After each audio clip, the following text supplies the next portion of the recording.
Hello busy moms, lunch అయిందా? ఈరోజు మన స్పెషల్ రెసిపీ ఆలు మేతి కర్రీ. మెంతికూర అంటే ఇష్టపడని పిల్లలు పెద్దల కోసం ఈ స్పెషల్ రెసిపీ. దీనికోసం ముందుగా స్టవ్ మీద ఒక వాటర్ ఉన్న బౌల్ పెట్టుకొని కొంచెం సాల్ట్ యాడ్ చేసుకొని వాటర్ మరిగిన తర్వాత క్యూబ్స్లా కట్ చేసుకున్న ఆలూని యాడ్ చేసుకొని 80% కుక్ చేసుకోండి. ఈ ఆలూలో వైటమిన్ సి, ఫైబర్, పొటాషియం లాంటి చాలా వైటమిన్స్ ఉంటాయి, మినరల్స్ కూడా ఉంటాయి, ఆరోగ్యానికి చాలా మంచిది. ఇప్పుడు ఒక ప్యాన్ పెట్టుకొని ఉడికించుకొని ఆలూని యాడ్ చేసి ఉప్పు, పసుపు, ధనియా పౌడర్, కొంచెం కారం యాడ్ చేసుకొని కొంచెం ఒక 2 మినిట్స్ టాస్ చేసేసి పక్కన పెట్టుకోండి. ఇప్పుడు అదే బౌల్లో కొంచెం ఆయిల్ యాడ్ చేసేసుకొని పోపు గింజలు, పచ్చిమిర్చి, ఉల్లిపాయ యాడ్ చేసుకొని ఎర్రగా వేగిన తర్వాత మనం ముందుగా సన్నగా కట్ చేసి పెట్టుకున్న మెంతికూరను యాడ్ చేసుకొని ఒక 5 మినిట్స్ మూత పెట్టి దగ్గర పడే వరకు ఉడికించుకోండి.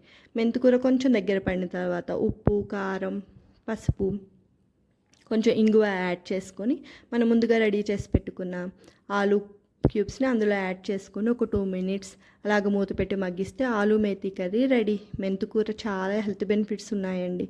షుగర్ లెవెల్స్ని రెగ్యులేట్ చేస్తుంది, డైజెషన్ ఇంప్రూవ్ చేస్తుంది, కొలెస్ట్రాల్ని కూడా కంట్రోల్ చేస్తుంది, హార్ట్ హెల్త్ కూడా చాలా మంచిది. ఇంకెందుకు ఆలస్యం, సబ్స్క్రైబ్ చేయండి ఫ్రెండ్స్. Thank you.